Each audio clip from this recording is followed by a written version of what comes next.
उदालगुरि जिल्लानि माजबादआव 30 किल'ग्राम गान्जा हमनो मोन्दों। माजबाद पुलिसनि सिग्रोमनायाव फिन गान्जा हमनो मोननाय जादों।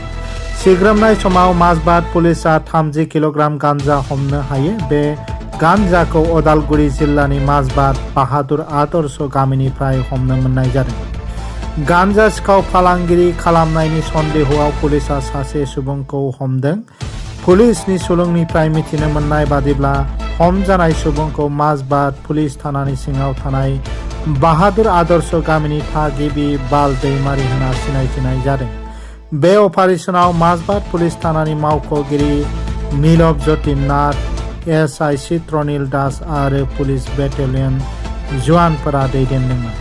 हमनो मोननाय गान्जानि बाजारनि बेसेना 3 लाख रांसो जागोन। बे जाथायखौ लानानै माजबाद पुलिसा केस नं 28/25 रेजिस्टार खालामो।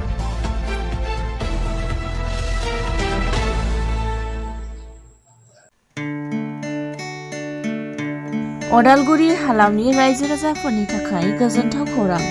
उदालगुरि नोगोरनि गलमा सकआव गोदानै केगवायारि अट'मबाइल्स बेखेवदों। गलमा सकनि ब्रह्म पेट्रल पाम्पनि साखाथियाव Suzuki, Hyundai, Maruti कारफोरनि repairing, washing, नांगौ रोखोमनि खालार होनाय जायो।